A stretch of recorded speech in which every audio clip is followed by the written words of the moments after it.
Luo Zeng menggunakan mata ajaib ini, dan dia tidak mengambil risiko manusia, dia hanya ingin menghancurkan ilusi penjara. Pada saat kekakuan Situ Xiu, Luo Zeng telah diberi kesempatan, tetapi Luo Zeng tidak menembaknya.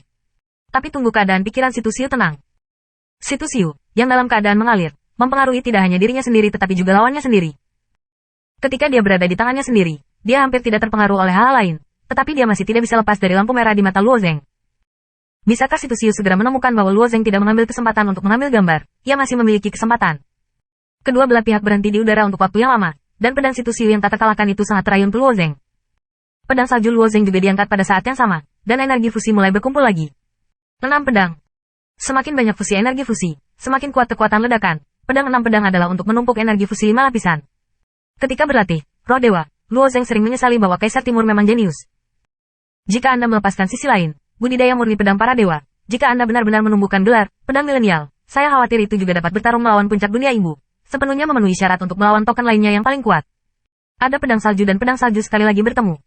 Situ Xiu awalnya senang, dan merasa bahwa Luo Zeng memberi dirinya kesempatan. Pada saat kedua pedang bertemu, hati Situ Xiu tiba-tiba jatuh ke dasar lembah. Orang ini, belum pernah melihat dirinya sebagai lawan level. Kekuatan ledakannya bukanlah sesuatu yang bisa dia lawan. Boom. Kelompok cahaya putih yang beberapa kali lebih besar dari sebelumnya tersebar dan keduanya dibungkus lagi. Tercermin di luar kota naga, hutan belantara tampaknya memiliki lapisan salju.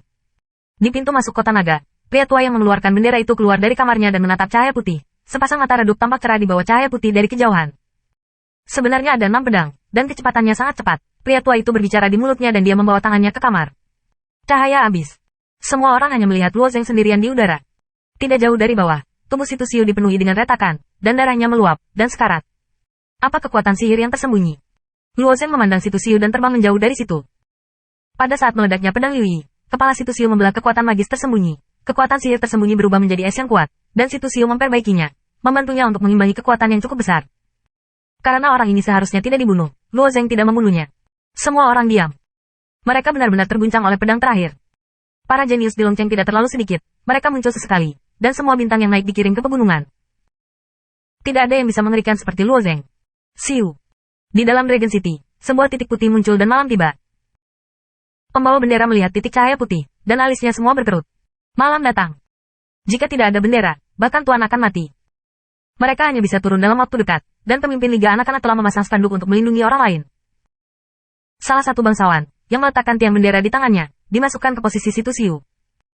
Karena Luo Zeng Kuohong menyelamatkan banyak nyawa Situ Xiu, ia tidak bisa membiarkannya mati di bawah hujan pedang perak.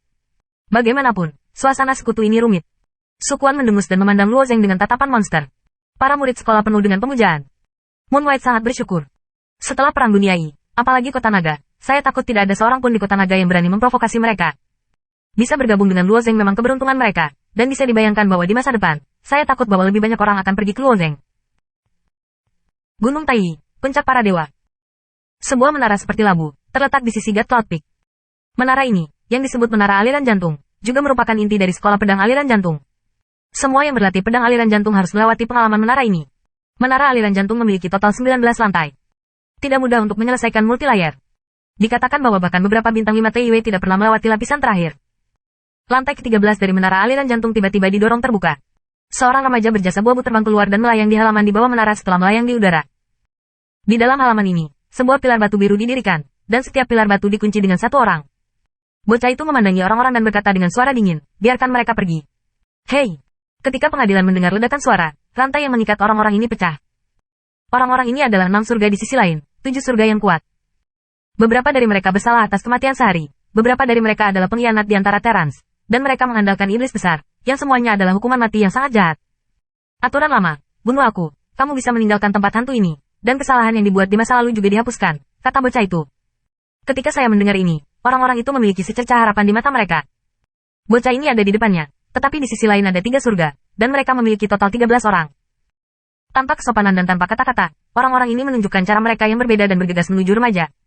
Tetapi pada saat mereka belum mendekati bocah itu tiba-tiba mengangkat tangannya. Dia memegang bola udara di udara, seolah-olah dia memiliki pedang yang tak terlihat di tangannya, dan sebenarnya tidak ada apa-apa. Aliran hati, bunuh pedang. Remaja itu memegang udara seperti ini dan memberi gelombang lembut. Hei! Orang-orang kuat di halaman belum bergegas, dan peti menyemprotkan semburan darah. Diikuti oleh bagian atas kepala, perut, bagian belakang. 13 orang jatuh dalam sekejap. Udara tak kasat mata tumbuh langsung dari hati mereka, menembus dantian mereka, dan menembus jiwa mereka. Hei! Di sudut halaman, seorang wanita dalam gaun oranye ramping, dan tangannya bertepuk tangan dengan lembut. Kapan Han datang? Kenapa kamu tidak mengatakannya? Jika kamu secara tidak sengaja menyakitimu, kamu bisa berada dalam masalah. Remaja itu melihat wanita kemeja oranye itu tersenyum. Aku tidak percaya kamu tidak tahu bahwa aku akan datang, kata wanita bernama Han, yang hidungnya berkerut. Remaja itu tersenyum dan berkata, tidak ada hantu, saya tahu di mana. Tangan Han meraih alis pemuda itu dan segera berkata, pendapatan kota naga telah berkurang 50% pada periode sebelumnya, dan bulan ini 90% lebih sedikit. Apa yang terjadi? Apa yang dilakukan si Tusio lagi? Sekaranglah saatnya dia paling membutuhkan Senjing. Penghasilan Long Cheng hampir menjadi satu-satunya sumbernya, dan masalah ini secara alami menarik perhatiannya.